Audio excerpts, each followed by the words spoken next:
우리 두 손을 가슴에 안고 함께 한 목소리로 고백합니다. 시작. 나는 보배롭고 존귀하고 가치 있고 사랑받을 만한 하나님의 걸작품이다. 아멘.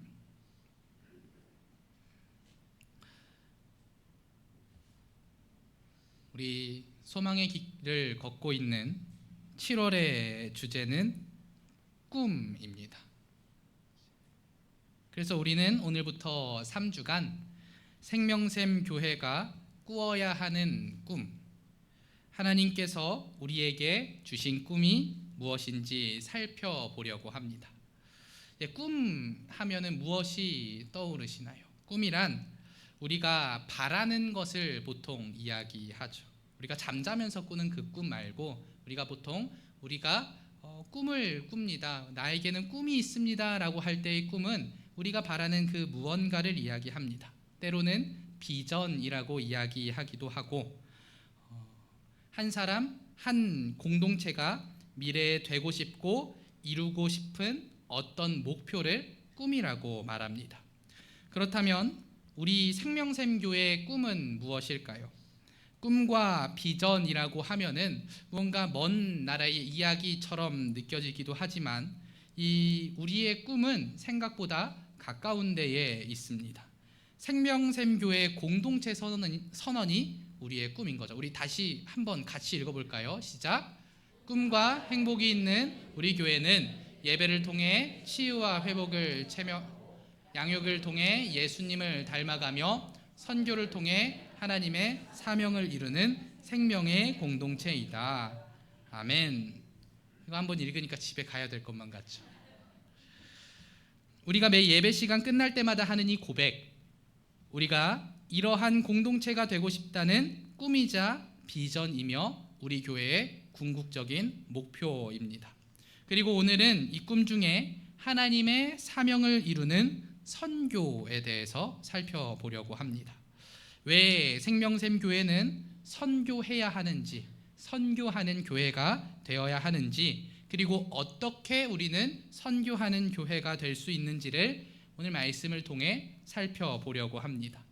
먼저 우리의 꿈이 선교인 이유, 선교가 되어야 하는 이유는 너무나 간단합니다. 그것이 예수님께서 우리에게 명령하신 일이기 때문이죠. 지상명령이라 불리는 마태복음 28장 19절과 20절의 말씀입니다. 그러므로 너희는 가서 모든 민족을 제자로 삼아 아버지와 아들과 성령의 이름으로 세례를 베풀고 내가 너희에게 분부한 모든 것을 가르쳐 지키게 하라. 볼지어다 내가 세상 끝날까지 너희와 항상 함께 있으리라 하시니라. 아멘. 예수님께서 하늘로 오르시면서 마지막으로 하신 명령입니다. 지상명령이라고 하죠. 저는 잘 몰랐을 때 이 지상명령이 예수님께서 땅 위에서 하신 마지막 명령이라고 생각해서 지상명령인 줄 알았어요. 그런데 무엇보다도 가장 상위의 명령, 반드시 따라야 하는 가장 높은, 그러니까 이를 지자에 윗상자를 써서 가장 상위의 명령이기 때문에 지상명령이라고 부르는 것이더라고요. 예수님은 이 땅을 떠나시면서 남겨진 제자들에게 이 가장 중요한 명령을 하십니다. 가장 중요한 일을 맡기시죠. 예수님은 모든 민족을 제자로 삼고 세례를 베풀며 예수님께서 제자들에게 분부했던 그 모든 것들을 가르쳐 지키게 하라고 말씀하십니다. 오늘 우리가 읽은 말씀 사도행전 1장 8절도 이야기합니다. 오직 성령이 너희에게 임하시면 너희가 권능을 받고 예루살렘과 온 유대와 사마리아와 땅끝까지 이르러 내 증인이 되리라 하시니라. 아멘. 마태복음 28장에서는 제자 삼으라고 이야기하셨다면 사도행전 1장에서는 증인이 되라고 말씀하십니다. 제자와 증인, 다른 것 같지만 결국 예수님께서 원하시는 것은 하나입니다. 제자는 보고 들은 것을 바탕으로 예수님을 닮아가는 사람이고, 증인은 보고 들은 것을 드러내고 전하는 사람입니다. 참된 제자는 예수님을 닮아감으로 세상을 향해 예수님을 드러낼 수밖에 없는 거죠. 그리고 전할 수밖에 없습니다. 그러니 참된 제자는 당연히 세상을 향한 증인으로 살아가게 되는 거죠. 그것이 너무나 당연한 것입니다. 예수님을 배우는 데서 멈추지 않고 예수님을 증언하는 자리까지 나아가야 우리는 그 제자가 될 수 있는 거죠. 우리의 제자됨의 완성은 그냥 내가 배우는 것으로 끝나는 것이 아니라 배움을 살아내고 그 살아냄으로 드러내서 증인이 되는 곳까지 나아가야 그것이 우리의 참된 제자됨이라고 할 수 있는 겁니다. 그러니 마태복음 28장의 말씀과 이 사도행전 1장의 말씀은 결국 같은 이야기를 하는 것입니다. 예수님을 닮아가고 예수님을 증언하는 삶을 살라는 것입니다. 그리고 그것이 그저 우리를 위함이 아니라 예수님께서 우리에게 바라시는 가장 큰 명령인 것이죠. 그렇기 때문에 선교는 선택이 아니라 사명입니다. 예수님은 이 땅에서의 사역을 마무리하시면서 제자들에게 제자가 되고 증인이 되라고 말씀하십니다. 제자가 되고 증인이 되라. 이것은 곧 선교하라라는 것과 동일한 말이죠. 예수님은 이 땅에서 행하신 모든 말씀과 삶을 통해 예수님이 어떤 분이신지 하나님 나라가 무엇인지 보여주셨고 십자가에 그 매달리심으로 또 부활하심으로 그것을 확증하셨습니다. 그것이 정말 사실임을 보여주셨죠. 이제 예수님과 하나님 나라의 소식을 모든 민족과 열방에게 알리고 복음이 필요한 사람들에게 나아가라고 말씀하십니다. 그러니 이 선교는 사명인 것이죠. 선교는 절대로 선택이 아닙니다. 교회라면, 성도라면 그것을 사명으로 여기고 살아가야 하는 것이죠. 그렇기 때문에 우리 생명샘 교회뿐 아니라 모든 교회에게 선교는 선택하고 고민할 문제가 아니라 정체성의 문제입니다. 선교를 하면 교회인 것이고 선교를 하지 않으면 교회가 아니라고도 이야기할 수 있는 겁니다. 어떤 교회든 정말 예수님을 따르는 교회라면 이 사명을 감당해내야 합니다. 교회가 선교하지 않는다면 그 교회는 예수님의 명령에 불순종하는 교회인 것이죠. 그러니 우리는 선교해야 합니다. 그래서 우리의 꿈이 선교가 되어야 합니다. 우리는 선교를 꿈꿔야 하는 거죠. 선교가 우리의 비전이 되고 목표가 되어야 합니다. 그러니 우리 생명샘교회 성도라면 누구나, 여기 앉아있는 누구나 선교사로 살아야 하는 겁니다. 그러나 우리는 모두가 선교사가 될 수 없다고 생각하죠. 나의 생업이 있고 나의 해야 하는 일이 있기에 또 그 생업과 해야 하는 일도 내게 주신 사명이기에 모든 것을 포기하고 선교의 자리로 나아갈 수 없다고 생각합니다. 또 선교는 아무나 할 수 있는 게 아니라고 생각을 하죠. 특별히 은사를 받은 사람만이, 그 성령님께서 그 마음을 만져주신 자만이 선교사가 될 수 있다고 생각하죠. 하나님의 특별한 사명을 받은 자만이 선교할 수 있다고 생각합니다. 그래서 많은 교회들이, 한국의 많은 교회들이 이 선교를 이야기할 때 이러한 말을 씁니다. 들어본 적이 있으실 거예요. 보내는 선교사. 들어본 적 있으시죠? 보내는 선교사. 한국 교회에 한때 이 말이 정말 유행처럼 번진 때가 있었습니다. 나는 직접 선교하러 갈 수 없으니 선교사님들을 물심양면으로 돕는 보내는 선교사가 되자. 정말 아름다운 결단이고 정말 멋진 일이라고 생각합니다. 실제로 이 보내는 선교사라는 이 말로 인해 한국 교회의 많은 성도님들이 선교에 관심을 가지고 하나님의 사명을 이루기 위해 기도로 또 물질로 선교에 힘썼습니다. 그래서 이 보내는 선교사라는 말이 이 선교에 큰 영향을 끼쳤죠. 그런데 우리는 다시 한번 생각해 볼 필요가 있습니다. 보내는 선교사라는 말 뒤에 숨어서 하나님께서 내게 직접 주신 사명을 외면하고 있지는 않은지 생각해 봐야 한다는 것이죠. 복음서와 이 사도행전은 제자들의 강한 믿음에 대해서 이야기하기도 하지만 많은 내용이, 이 복음서와 사도행전의 많은 내용이 생각보다 제자들의 약한 믿음에 대해 이야기합니다. 마태복음에는 여전히 의심하는 자들이 있다고 말하기도 하고 도마는 실제로 의심하는 모습을 보여주기도 합니다. 예수님께서 십자가 지시고 부활하셨음에도 여전히 의심하는 제자들의 모습을 복음서에서는 충분히 보여줍니다. 또 베드로는 예수님을 부인하고 도망쳤고 예수님께서 십자가에 매달려 죽임 당하실 때에 12제자 중 누구도 그 자리를 지키지 않았습니다. 그러니까 이 제자들, 예수님께서 3년이라는 그 공생의 기간 동안 키운, 길러낸 제자들이 엉망진창인 거죠. 저는 그래서 이것을 이렇게 자주 표현해요. 예수님 제자 농사 흉년이다. 정말 흉년 아닙니까? 그렇게 3년을 가르쳐 놨더니 예수님 그 십자가에 매달리실 때 그 앞에 와서 우는 자 하나 없었습니다. 제자 농사 흉년인 거죠. 그런데 예수님께서 이 제자들에게, 이 믿음이 약하고 불완전한 자들에게 무엇을 명령하십니까? 모든 민족을 제자로 삼으라고 말씀하시는 겁니다. 그리고 약속하시는 겁니다. 이 세상 끝날까지 예수님께서 함께 해주실 테니 그 마지막 명령을 지켜 행하라고. 또한 사도행전 1장 8절에는 성령님이 오실 것인데 성령님이 오실 때 제자들이 권능을 받고 땅 끝까지 증인이 될 것이라고 말씀해 주시기도 합니다. 그런데 이러한 상황에서 제자들은 무엇이라고 이야기합니까? 사도행전 1장 6절에는 이렇게 이야기합니다. 그들이 모였을 때에 예수께 여쭈어 이르되 주께서 이스라엘 나라를 회복하심이 이때이니까 하니. 아멘. 예수님께서 성령님이 오셔서 제자들과 함께 해주실 것이라고 말씀하시자 제자들이 묻는 겁니다. 이스라엘 나라의 회복, 이스라엘 민족, 그 유대 나라가 예전 다윗 왕 때처럼 정치적으로, 군사적으로, 경제적으로 다시 세워지는 때, 그 강함을 회복하는 때가 그때입니까? 라고 묻는 것이죠.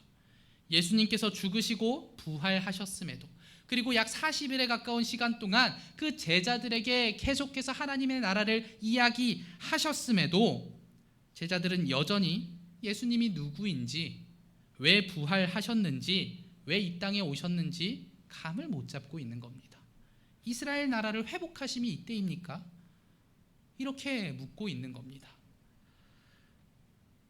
그러나 이 부족해 보이는 제자들을 통해 예수님께서는 세계 선교를 시작하십니다. 복음 전파를 시작하시죠. 제자들은 솔직히 말해서 능력 없는 자들입니다. 믿음이 부족한 자들입니다. 예수님을 아직도 오해하고 곡해하고 있습니다. 지상 명령을 따르기엔 그 믿음이 충분치 않아 보이는 거죠. 그런데 성령님이 임하시면 이렇게 부족해 보이는 자들임에도 그들에게 능력이 생깁니다. 세계 곳곳으로 흩어져야 하는 이들에게, 세계 만민에게 복음을 전해야 하는 이들에게 성령님께서는 가장 필요한 능력을 더하여 주십니다. 사도행전 2장 4절에는 이렇게 이야기합니다. 그들이 다 성령의 충만함을 받고 성령이 말하게 하심을 따라 다른 언어들로 말하기를 시작하니라. 성령님 오셨을 때 그 오순절, 그 마가의 다락방에서 어떤 일이 일어났습니까? 많은 이들이 각자 여러 나라의 언어로 기도하기 시작하는 거예요. 말하기 시작하는 겁니다. 세계 곳곳의 언어로 말하기 시작하는 겁니다. 아무런 능력이 없던 자들, 그 복음을 전하기엔 믿음이 부족한 자들에게 갑자기 그 언어 능력이 생긴 겁니다. 왜 이것이 생겼겠습니까? 이들이 복음을 전해야 하는 자들이기 때문에 하나님께서는 이들에게 능력을 더하여 주신 거죠. 아무런 언어 능력이 없는 자들에게 성령님께서 각 나라의 언어로 말할 수 있는 능력을 허락하신 겁니다. 이 언어 능력이야말로 예수님의 명령을 따라 세계 곳곳에 나아가 복음을 전할 수 있는 가장 필요한 능력이었습니다. 우리도 마찬가지입니다. 우리가 제자들과 다를 게 무엇이 있습니까? 나는 이 제자들과 다르게 믿음이 좋습니다. 나는 그 제자들과 다르게 좋은 믿음을 가지고 있습니다라고 말할 수 있는 분이 여기 얼마나 계시겠어요? 저를 비롯해서 저는 다릅니다. 저는 그 12제자들과 다릅니다. 저는 정말 믿음이 강합니다라고 말할 수 있는 사람이 누가 있겠습니까? 우리는 예수님을 잘 알고 있습니까? 충분히 이해하고 있습니까? 우리는 우리의 모습을 알잖아요. 너무나 부끄러운 모습, 그리스도인이라고 불리기엔 너무나 부끄러운 모습으로 우리가 매일매일을 살고 있음을 나는 압니다. 다른 누구는 몰라도 내가 나를 너무나 잘 압니다. 그런데 하나님은 이러한 나를 사용하신다는 겁니다. 부족한 제자들을 사용하셔서 온 땅에 복음을 전하신 것처럼 부족한 우리도 예수님의 지상명령을 행하는데 사용하시는 겁니다.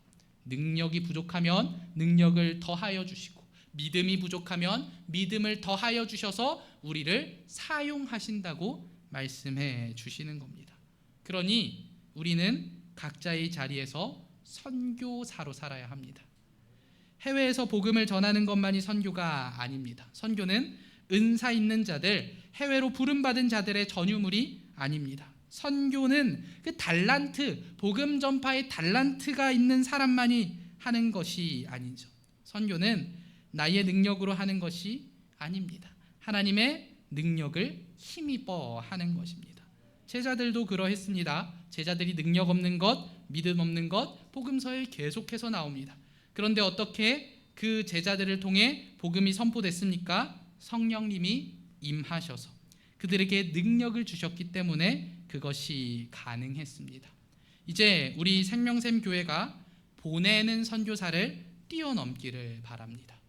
물론 우리는 계속해서 우리가 직접 할 수 없는 그 해외 선교에 힘쓰시는 선교사님들을 위해 기도로 그리고 물질로 섬길 겁니다. 더 많이 할 겁니다. 그러나 그것에서 멈추는 것이 아니죠. 그 보내는 선교사라는 그 이름 아래에 숨어서 그냥 나는 보내는 선교사니까 기도하고 물질로 섬기면 되지에서 멈추는 것이 아니라 우리는 각자의 자리에서 선교사로 살아야 합니다. 내 주변에 있는 믿지 않는 자들을 향해서 복음을 직접 전할 수 있어야 한다는 거죠. 나는 보내는 선교사니, 나는 물질을 보내고 기도했으니 나는 선교의 사명을 다했어 하고 끝나는 것이 아니라 내게 주어진 그 자리에서 선교사의 사명을 감당할 수 있어야 하는 것입니다. 선교는 멀리 있지 않습니다. 당장 내 옆에 있는 누군가에게 복음을 전하는 것도 선교입니다. 그러니 그것을 두려워하지 마시고 내가 그 능력이 안 된다고 생각하지 마시고 오히려 하나님께 그 능력을 구하시고 각자의 자리에서 선교사로 살아가시기를 바랍니다. 그것이 우리 생명샘 교회의 꿈입니다. 우리 모두가 선교하는 것, 선교사로 서는 것. 그래서 하나님께서 우리에게 명령하신 그 지상 명령을 지켜 행하는 것이 우리의 사명이고 우리의 꿈인 것이죠. 그러니 그 지상 명령을 실천하셔서 증인으로, 제자로 살아가시기를 바랍니다. 제자들에게 당시 그들이 전도하기에 가장 필요했던 능력인 언어의 능력을 주신 것처럼 나에게도 내 자리에서, 내가 속한 그곳에서 선교사로서의 사명을 감당할 수 있도록 성령의 능력을 달라고 기도하시기 바랍니다. 그것이 정말 우리에게 필요한 능력이라면, 내가 전도하고 복음을 전하는데 필요한 능력이라면 하나님께서 그 능력을 더하여 주실 겁니다. 그러면 그 능력을 가지고 각자의 자리에서 그 선교의 꿈을 가지고 선교사로 살아가시는 우리 성도님들이 되시기를 바랍니다. 그렇게 우리의 꿈인 선교의 사명을 이루는 생명샘 교회 성도님들이 다 되시기를 바랍니다. 우리들 이 시간 괜찮아요. 잠깐 앉아도 괜찮아요. 기도하기 전에 우리가 선교사로 각자의 자리에서 또 살아야겠지만 아까 말씀드린 대로 보내는 선교에 대한 꿈도 절대로 놓쳐서는 안 됩니다. 그거 우리가 할 수 없는 일을 그 사명을 가지고 나아가셔서 정말 그 해외에서 복음을 전하시는 우리 선교사님들을 위해서 계속해서 기도하고 섬길 수 있어야 합니다. 우리 오늘 감사하게도 이렇게 선교의 꿈을 품은 오늘을 우리 장순희 선교사님께서 우리 교회에 방문을 해 주셨습니다. 그래서 선교 보고를 해 주시는데 정말 감사함으로 또 은혜로 받아 들으시고 또 계속해서 우리 선교사님을 위해서 기도해 주시고 또 물질로 섬겨 주시기를 부탁드리겠습니다. 우리 선교사님 선교 보고 하시는데 마이크가 지금 없는 것 같은데. 네. 네. 우리 선교사님 선교 보고 정해 듣도록 하겠습니다.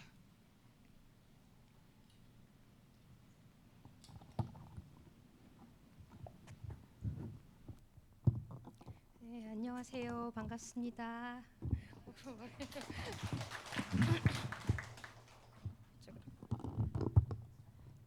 된 것 같아. 감사합니다. 작년에 뵙고 또 뵙습니다. 반갑고요.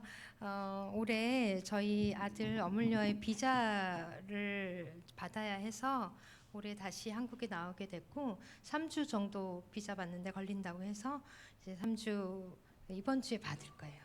비자 받고 21일 날 다시 출국하게 되는데 그 사이에 또 다시 생명샘교회 와서 또 여러분들 만나게 돼서 너무 반갑습니다. 그리고 너무 감사해요. 목사님께서 말씀하신 것처럼 또 우리 모두가 또 선교일에 하나님께 부르신 것에 또 반응하는 교회가 되주셔서 너무 감사하고 저희들 위해서 기도해 주시고 또 물질로 후원해 주셔서 진심으로 감사드립니다.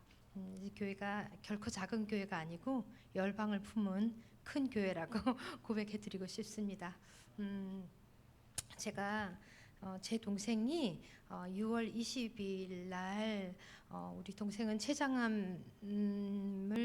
췌장암이 발견돼서 2년 동안 항암 치료하다가 6월 20일 날 하나님께서 부르셔서 초청했어요.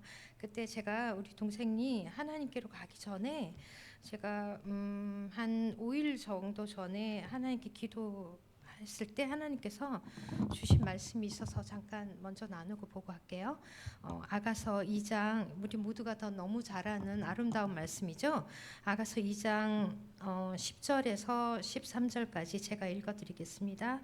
나의 사랑하는 자가 내게 말하여 이르기를 나의 사랑 나의 어여쁜 자야 일어나서 함께 가자.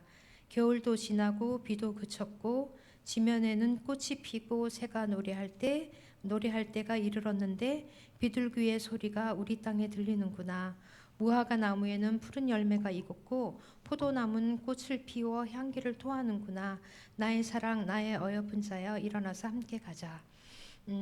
제가 이 말씀을 받았을 때 하나님께서 우리 동생을 데려가실 거라는 마음에 생각이 들었어요. 한 5일 전인데 하나님께서 우리 동생을 데려가시겠구나 라는 마음이 들었어요. 하나님께서 말씀하셔서. 그러고 나서 이 말씀을 받고 나서 5일 후에 우리 동생은 하나님 품으로 갔어요. 근데 제가 이 말씀을 받지 않았더라면 훨씬 더 많은 슬픔 가운데 있었을 터인데 하나님께서 그 전에 저에게 내가 너의 동생을 데리고 갈 터인데 말씀하시면서 이렇게 말씀하시는 거예요. 나의 사랑 나의 어여쁜 자야 일어나서 나와 함께 가자. 그러니까 하나님께 우리 동생의 손을 잡고 우리 동생에게 나의 사랑 나의 어여쁜 자라고 말씀하시고 일어나서 나와 함께 가자라고 이렇게 말씀하시고 또 제가 우리 동생이 좀 마음고생을 좀 많이 하면서 살았어요. 너무너무 착한데 속으로 많이 사귀다 보니 아마 그런 일도 일어난 것 같은데 겨울도 지나고 비도 그쳤다라고 하나님께서 말씀하셨어요. 너의 마음 고생이 이제 그 겨울이 지나고 비도 그치고 이제는 지면에는 꽃이 피고 새가 노래하는 그 아름다운 땅으로 나와 함께 가자라고 하나님이 손을 잡고 가시는 거예요. 그래서 제가 너무 마음이 좀 너무 기도 막히고 너무 마음이 아프지만 이 소망이 있구나. 하나님께서 우리 가운데 이 땅에서 일어나는 모든 겨울을 지나게 하시고 비를 맞는 그런 시간들을 우리 가운데 지나게 하지만 하나님께로 갈 때는 겨울도 지나고 비도 그치고 지면에는 꽃이 피고 새가 노래하는 그 땅이 너희에게 분명히 있어. 근데 그 땅을 내가 너와 손잡고 가는데 내가 너에게 이렇게 말할 거야. 나의 사랑 나의 어여쁜 자라고 이렇게 고백하시면서 우리 동생을 데려가셨는데 제가 어제 목사님 계신데 갔다 왔고 또 이 교회 왔을 때 곳곳에 목사님의 흔적이 너무 보이는 거예요. 목양실에 갔을 때도 목사님 앉아 계시는 것 같고, 또 목사님 댁에 있을 때도 비밀번호 누르는 소리가 나면 목사님 교회 갔다 오시네, 이런 마음이 드는 거예요. 그래서 마음이 너무 슬펐는데, 저도 동일하게 목사님께서 겨울의 시간, 행복한 시간을 지나셨지만 겨울의 시간도 지나셨을 거고 비 오는 시간도 맞이하셨을 텐데, 그 힘든 시간을 다 거치고 이제 지면에는 꽃이 피고 새들이 노래하는 곳으로 하나님께서 손을 잡고 가셨구나 하는 생각이 들면서 너무 마음이 위로가 됐어요. 너무 눈물이 많이 나고 볼 때마다 참 마음이 아픈데, 육신적으로는 마음이 너무 아프지만 하나님의 소망을 생각할 때는 와우, 너무 아름다운 곳에 가셨구나, 그곳에는 예수님이 계시는구나, 예수님이 손을 잡고 함께 가셨구나, 그것이 우리의 소망이 아니겠습니까? 우리 모두도 언젠가는 다 똑같은 길을 갈 거예요. 그러나 우리가 이 땅에만 눈을 고정시키고 또 마음을 두고 살아간다면 그것은 우리는 반쪽짜리 신앙이 될 것이라고 생각해요. 우리는 지면에는 꽃이 피고 새가 노래하는 그곳에 내 주님과 함께 살아가는 걸어가게 되는 그 소망을 품은 진정한 부활의 소망을 가진 저희들이라 생각합니다. 우리 오늘 왜 여기 모였습니까? 그 소망 때문에 모였죠. 그래서 이 고백을 저희 동생의 그 소천과 또 함께 목사님의 이런 상황들을 제가 보면서 이 고백을 좀 꼭 드리고 싶었어요. 하나님께서 저에게 개인적으로 말씀하신 부분이라 나누고 싶었습니다. 선교 보고 하겠습니다. 아시다시피 작년에 저희가 말씀드린 것처럼 저희가 인도에서 오랫동안 사역하다가 또 비자 문제로 네팔에 가서 지금 두 나라에서 사역을 하고 있어요. 그래서 네팔은 간단하게 말씀드리면, 네팔은 2008년도에 왕정이 무너지면서, 왕이 있을 때는 복음에 대한 그 복음을 참 전하기가 어려웠던 그런 나라였는데, 왕정이 다 무너지면서 그 복음이 너무나 빠른 속도로 확산되어진 나라예요. 그래서 지금도 너무 그 시골 곳곳에 가도 교회들이 다 있어요. 그런데 저희가 이제 네팔이 올 때 저희 남편과 저가 기도를 할 때, 저희가 이제 인도에서는 교회 개척을 정말 많이 했어요. 다 교회 개척하고 훈련을 했는데, 하나님께서 이런 상황을 저희가 알지 못하고 네팔에 왔을 때는 교회 개척에 대한 마음을 주시지 않았어요. 있는 교회에 들어가서 섬겨라라는 마음을 주셔서, 저희가 네팔에 들어올 때는 우리가 그 많은 교회 중에 하나를 교회 개척을 하지 말고 있는 교회에 들어가자, 이렇게 이제 기도를 하고 들어왔는데, 정말 와 보니까 너무 많은, 그리고 네팔 사람들이 열심히 너무 많아요. 마음이 순수하고. 그래서 굉장히 많은 곳에, 시골 곳곳에 교회가 세워져 있어요. 인도는 그렇지 않아요. 인도는 저희가 사는 그 지역 그 주만 해도 교회가 없는 곳이 너무너무 많아요. 색깔을 칠하면 검정색이에요. 근데 네팔은 복음을 받고 이 사람들은 계속 복음을 전하는 거예요. 근데 이제 문제가 뭐냐면, 교회는 많이 세워졌는데 우후죽순으로 그 안에 채워지는 것들이 너무 약한 거예요. 그래서 저는 하나님께서 우리에게 참 그런 마음을 미리 주셨구나라는 것을 확신을 가지게 됐어요. 들어와서 보니까. 그래서 저희가 교회 안에 들어가서 지금 섬기는 일을 합니다. 네, 보여주세요. 이것은 네팔 그 시골의 어떤 장면이고요. 또 넘겨주세요. 제가 이제 섬기는 교회 중에 한 교회에 이렇게 이 두 번째 그룹인데, 제가 이제 여성 사역을 하고 있어요. 여성 사역을 제가 하는데, 제 대신 하간이라는 책으로 여성 회복하는, 성경 공부 차원보다 여성 안에 있는 그런 묶여 있는 부분들을 풀어주는 그런 사역을 하고 있고, 이것은 첫 번째 그룹이 끝난 두 번째 그룹이에요. 8명. 이것은 첫 번째 그룹이 이제 다 끝나고 마지막 날 수료하는 날이었어요. 이 15명이었는데, 이 교회에서 이 여성들이 이 여성 회복 그것을 하고 나서 교회 목사님이 이 여성들이 너무 변했다는 거예요. 너무 풀어지고 너무 자유로워지고 하나님 안에서 정말 자기 정체성이 무엇인지 깨닫고 나니까 너무 좋다고 목사님께서 이제 그런 영향력에 대해서 말씀하시고, 아까 첫 번째 본 것이 두 번째 그룹을 새로 시작한 것이에요. 보여주시기 바랍니다. 제가 좀 빨리빨리 갈게요. 이것은 이제 한국 선교사님 들과 같이 이제 제대신 하가는 여성 그룹을 했고, 이 그룹은 끝났고 이분들보다 더 젊은 그룹을 지금 하고 있어요.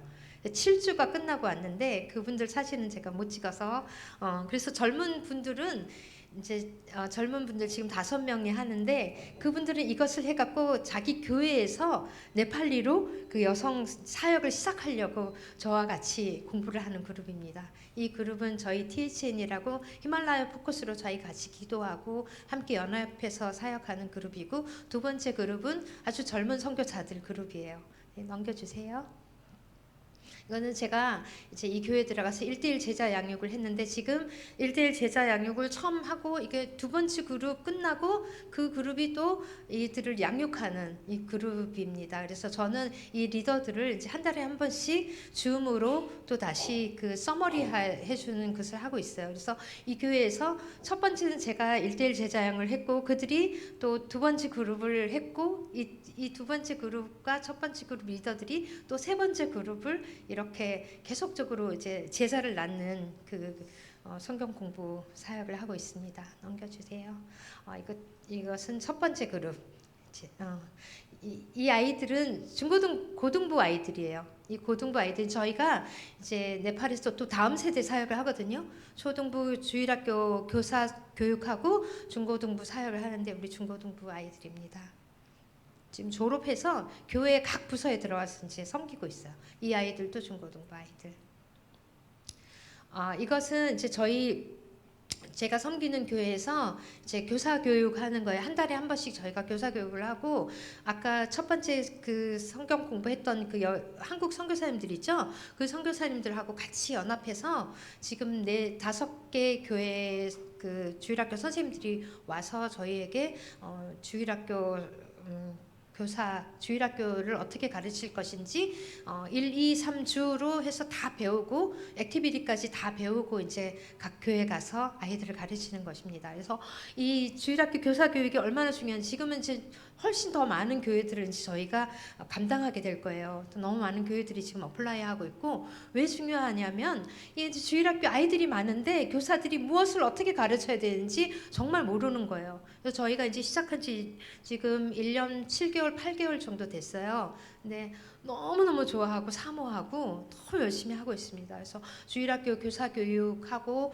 또 중고등부 교육하면서 우리가 네팔의 다음 세대를 건강하게 일으키자라고 이제 해서 저희가 이거 한 달에 한 번씩 교육하고 있습니다. 넘겨주세요. 이 아이들은 안 믿는 아이들이에요. 안 믿는 아이들인데 이제 이렇게 와서 또 공부하고 이 아이들을 언젠가 믿을 수 있도록 저희가 기도하고 있습니다. 넘겨주세요. 주일학교 아이들 한 반. 네, 넘겨주세요. 네, 넘겨주세요. 사진을 다 가지고 올지 못했어요. 이 교회는 이번에 지은 교회인데 네팔의 서쪽에 썰련이라는 교회에 모두의 교회라는 교회입니다. 이번에 교회당을 건축을 했어요. 넘겨주세요. 이 목사님 가정인데 이 목사님 가정은 인도에 있는 저희 교회에서 예수를 믿었어요. 저희 교회에서 하는 모든 그 교회 중에 한 곳에서. 근데 이분이 아이를 가지면 유산을 하는 거예요. 그래서 4명의 아이를 잃었어요. 한 명의 아이도 유산에서 벗어나지 못했어. 그래서 정말 너무 슬픈 가운데 있던 중에 이제 그 산에 있는 저희 성도 중에 한 분이 이분에게 복음을 전했어요. 그래서 복음을 전해서 이분이 어떤 분이냐면 정말 예수를 믿는 사람들, 그러니까 기독교에 대해서 굉장히 부정적인 생각을 가지고 있고 그런 분이었어요. 정말 나는 그건 싫다 이렇게 생각했던 분인데 아이를 4명을 잃고 보니까 아이 한 명도 살아나지 못했어요. 잃고 보니까 그분이 복음을 전했을 때 복음을 이제 믿고 정말 예수님을 영접하고 그 이후에 4명의 아이를 낳았어요. 한 명도 유산되지 않고. 하나님 일이 너무 놀랍죠. 그런데 지금 아이가 3명인데 한 명 아이는 외갓집에 가서 이제 찍었는데 아이들이 너무 예쁘고, 저 큰 딸이 이 시골에 있는 이 교회 주일학교 교육을 하고 있어요. 그래서 아직 제대로 잘 하지 못하는데 저희가 이제 저 교회에서도 주일학교 교육을 시작할 것인데, 그래서 이분이 이제 예수를 믿고 내 아이를 낳고 자기 고향인 네팔에 와서 교회를 시작을 했어요. 넘겨주세요. 그래서 이 교회인데 이 교회 작년에 너무 큰 태풍이 와서 교회 지붕이 날아갔어요. 지붕이 날아가서 이제 우리 형제님이 우리 남편에게 지붕이 날아갔는데 어떻게 좀 양철 지붕을 좀 할 수 있도록 도와달라고 부탁을 한 거예요. 그래서 저희가 뭐 어떻게 하지 하면서 기도하면서 이제 어떻게 이제 재정을 해서 보내줬어요. 근데 보내줬는데 저 땅을 임대해준 주인이 더 이상 이제 교회를 못하게 한 거예요. 그래서 이분이 이제 그 100만 원 좀 넘는 돈으로 교회 개척을 하자. 그래서 이제 좀 보증금 좀 해갖고 그 옆에다가 땅을 사갖고 싸게 땅을 사서 교회 개척을 하고 성도들이 3번씩이나 한 가정에 10만 원 넘게, 이게 네팔에서 그거 하기 너무 어렵거든요. 근데 성도들이 다 모금을 해갖고 시작을 한 거예요. 그래서 이제 저희도 좀 돕고 또 정부에서도 이제 종교 뭐 하면 도와주는 것도 있고 그래서 아까 그 분홍색 저는 참 분홍색이 촌스럽지만 저들은 저런 색들을 좋아해요. 그래서 분홍색 교회를 짓고 아주 신실한 신앙생활을 하고 있습니다. 넘겨주세요.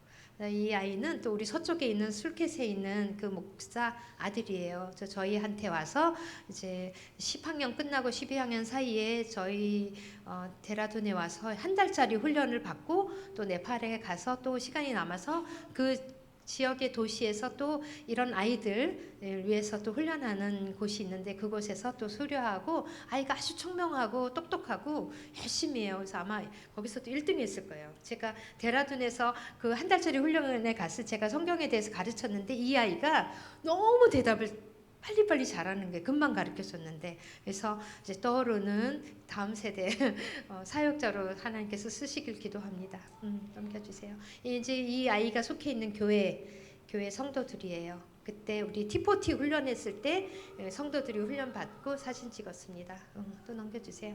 이거는 그 교회예요. 그 술켓에 있는 교회인데 이번에 교회당을 지금 짓고 있어요. 너무 열악해서 사는 것도 너무너무 열악해요. 그래서 지금 짓고 있습니다. 네, 여기는 그러니까 이제 이렇게 굉장히 먼 곳에 리모트 플레이스에 있기 때문에 주일학교 교육이 없어요. 근데 이제 한국 선교사님, 젊은 선교사님이 저기 주일학교 교재를 만든 게 있어요. 그것은 저희가 훈련하는 것도 다르게 제가 저것을 가지고 가서 어떻게 사용하는지 가르쳐주고 사진을 찍었습니다. 이것은 저희 동쪽에 또 네팔이 이렇게 긴데 서쪽 동쪽은 또 굉장히 산 쪽에 있는 동쪽 교회에 저희가 섬기고 있는 교회에 크리스마스 때 가서 이제 말씀을 전하는 촌스럽게 입은 제가 저입니다. 넘겨주세요. 그리고 이건 또 설련의 서쪽에 있는 그 또 다른 교회에 그 예배 드리는 것이 양철이에요. 얼마나 더운지 몰라요. 벽도 양철이고 지붕도 양철. 여기도 교회를 지었는데 아직 어설프게 지었어요. 그래도 하나님께서 은혜를 주셔서 교회를 지었습니다. 넘겨주세요. 이것은 저희가 TEE라는 그 성경 공부 사역을 하고 있는 그 훈련하는 모습이에요. 저희 남편이 주로 TEE 그 본부하고 같이 저 TEE 성경 공부를 어떻게 하는지 훈련하는 그 모습이고요. TEE는 굉장히 오래된 역사가 있는 성경 공부인데 누군가 가서 해줄 사람이 없을 때 굉장히 좋은 그 툴이에요. 그래서 아주 멀리 있는 아주 시골에서 성경 공부를 해줄 수 없는 그 사람들에게 이 책이 성경 인도하는 그런 역할을 하는 너무너무 좋은 교재예요. 그래서 저희 남편은 이제 틈만 날 때마다 시골 지역에 가서 TE 성경 공부를 어떻게 하는지 세미나를 합니다. 넘겨주세요. 이것은 저희가 T40 훈련을 이제 서쪽에서 시골 지역에서 T40 훈련을 했고 여기는 목회자들이 많이 왔어요. 성도들도 왔지만 그래서 T40는 트레이닝 포 트레이너라고 해서 복음을 어떻게 효과적으로 전할 것인지 그 세미나예요. 그래서 이 T40를 통하여서 복음을 전하고 싶은데 어떻게 전해야 되지? 그런 거 모르는 분들이 이 T40의 이 스케줄이 아니라 이 방법으로 복음을 전하는데 굉장히 효과적인 훈련입니다. 그래서 저희가 이제 시골 지역 이렇게 굉장히 먼 산골에는 T40, TE 훈련을 세미나를 가서 합니다. 시간 날 때마다. 네, 들려주세요. 이것은 아까 TE 성경 공부하는 그 세미나예요. 들려주세요. 그래서 이제 우리 네팔의 저쪽도 끝에 있는 우리 사역자 그곳에 이제 세례를 받은 장면인데 저희가 이 세례 받거나 이런 것을 사진을 찍을 수가 없어요. 보안 때문에. 그래서 하나를 제가 찍었습니다. 또 넘겨주세요. 이제 인도 사역, 아까 네팔 사역. 인도에 저희가 맨 처음에 개척한 교회에 이제 우리 사역자들 데라둔에 있는 사역자 두 사역자가 가서 그 청년들이에요. 그 로르 교회의 청년들이 이제 세미나를 했는데 첫날은 우리 으뜸이라는 사역자가 가서 복음에 대해서 복음을 전했고 교회 들어온 청년들인데 두 번째 날은 우리 브리텀이 가서 바이블 오버뷰 성경은 전체적으로 훑어주는 그 세미나를 했습니다. 이 복음을 전했을 때 넘겨주세요. 이 아이들 17명이 복음을 영접을 했어요. 예수님을. 교회에 들어온 아이들인데 복음을 명확하게 몰랐던 거예요. 근데 이때 예수님을 영접하고 죄를 회개하고 하나님께 거듭난 그런 시간들입니다. 넘겨주세요. 이제 이것은 로르교회 예배하는 모습이고 부활절에도 저희 남편이 가서 부활절 메시지를 하면서 복음을 전했을 때 그 성도들 안에 7명이 예수를 믿겠다고 성도들 안에 정말 예수님 믿겠다고 영접한 사건이 있었습니다. 올해. 그리고 이것은 세미나 하거나 그럴 때 마음 아픈 사람들이 많아요. 이렇게 넘겨주세요. 이것은 이제 주일학교 선생님들 저는 못 갔는데 우리 남편이 가서 이제 그 교재 있잖아요. 그거 전해주고 좀 설명해주고 그랬습니다. 넘겨주세요.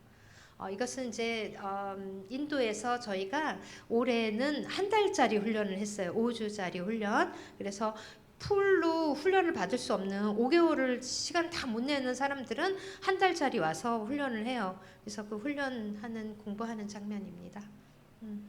이거 훈련 장면이고요. 네, 이것도 저희 센터 인도에 있는 데라둔에 있는 센터입니다. 넘겨주세요. 예배하는 모습이고요. 아이들 그냥 애들 시골에 있는 아이들 한 컷 찍었어요. 이쁘죠? 넘겨주세요.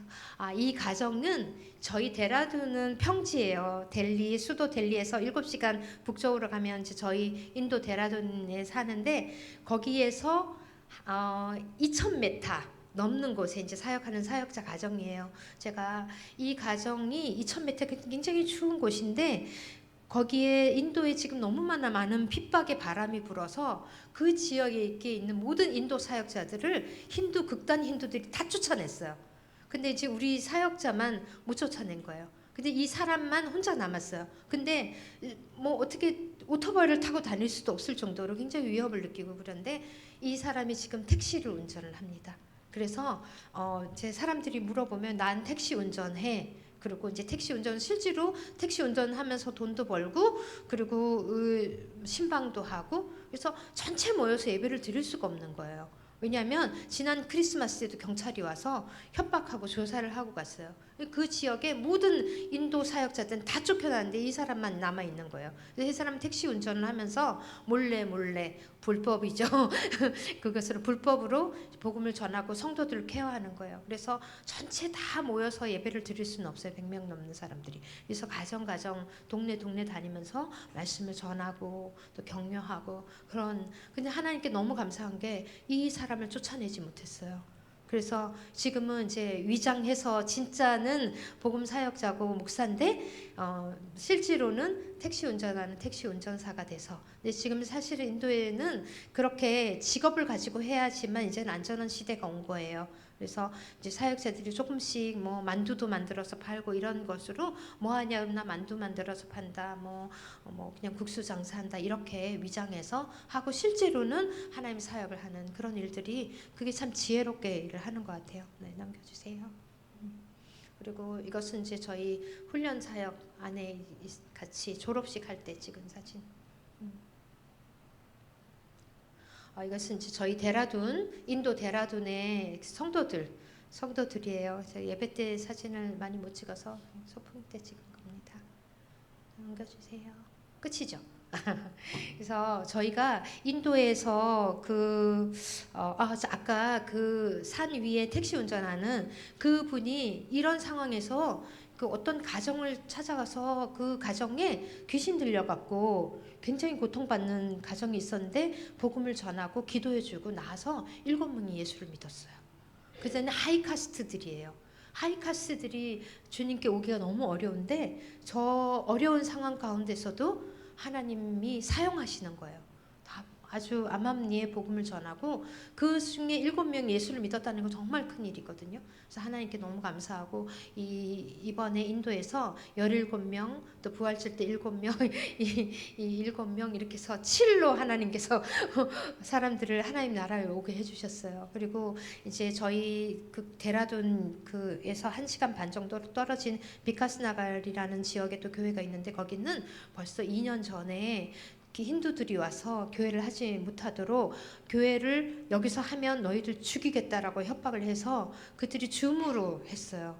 줌으로 계속하고 이제 신방을 하면서 성경 공부를 하고 그렇게 했거든요. 근데 이번에 다시 이제 대면으로 예배를 시작하려고 기도하고 있다고 얘기하는데 어떻게 될지 모르겠어요. 그래서 인도는 이런 핍박들이 계속 점점 더 강화되어져 가고 있고 그래서 그러나 여러분 아시죠? 그러나 하나님의 복음은 절대로 끊어지지 않는다. 하나님의 사람을 통해서 하나님의 계획을 통해서 선교는 절대로 여기도 선교지고 또 그쪽도 인도 네팔도 선교지고 유럽도 선교지예요. 선교지에서 어떤 상황의 어려움이 와도 상황적인 어려움은 있을 수 있으나 그러나 하나님의 복음 하나님의 계획하신 건 절대로 끊어지지 않습니다. 그리고 하나님께서는 끝까지 일을 하시는 분이세요.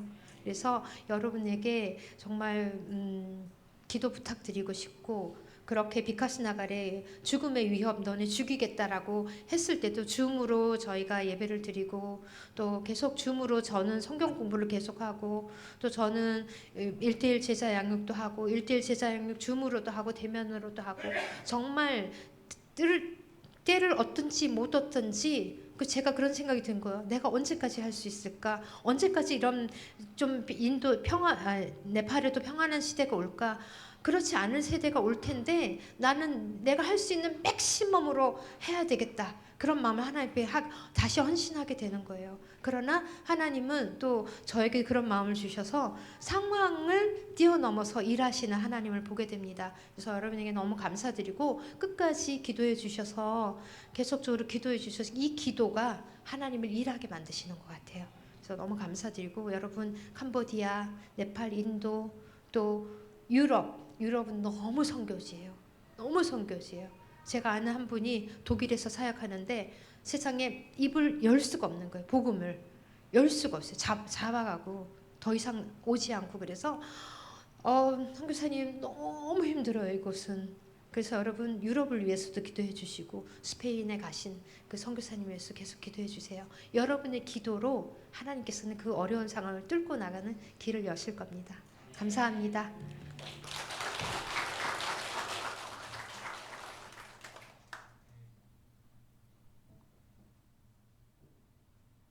감사합니다.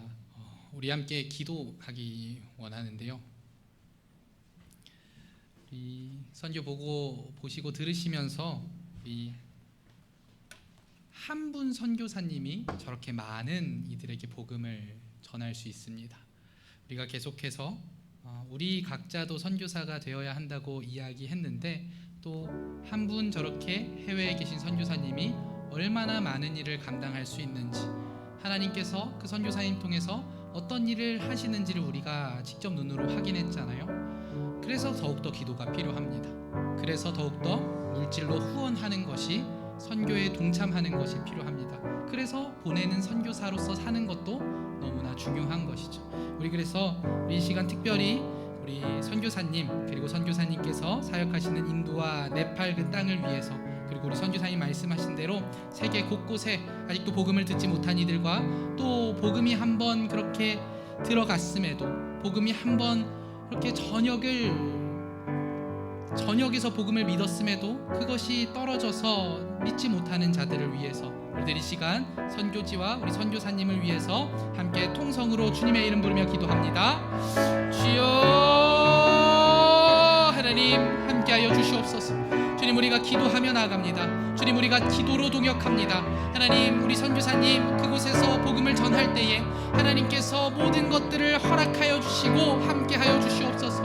하나님, 무엇보다도 그 복음을 감당할 수 있는, 복음을 전할 수 있는 그 땅을 허락하여 주시고 기회를 허락하여 주시며, 또한 그 모든 것들을 감당할 수 있는 체력과 건강까지도 허락해 주시며, 또한 많은 곳에서 물질의 헌신까지도 더하여 주셔서 주님, 그 모든 것들을 전하는데 주님께서 함께하여 주심을 경험하게 하여 주시옵소서. 주여 하나님, 함께하여 주시기를 원합니다. 주여 하나님, 붙들어 주시기를 원합니다. 우리 선교사님 붙들어 주시고 주님, 그 네팔 땅에, 그 인도 땅에 주님, 많은 이들이 복음을 듣고 변화되어서 그 네팔이, 인도가 복음의 땅이 되게 하여 주시옵소서. 주님을 믿는 자들이 날로 많아져 정말 많은 교회가 세워지고 그 교회들로 인하여서 하나님의 복음이 전파되는 그 일을, 그 역사를 주님 함께하여 주시고 인도하여 주시옵소서. 또한 세계 곳곳에 또 선교로 수고하시는 모든 선교사님들, 그리고 그 땅을 위하여 기도하오니 주님, 선교하고 복음을 전할 때에 그 많은 이들이 믿고 변화되는 역사를 이 땅에 더하여 주시옵소서. 주님, 우리들 그렇게 기도하며 나아가오니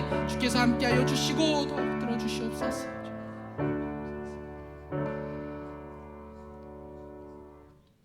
하나님, 감사합니다.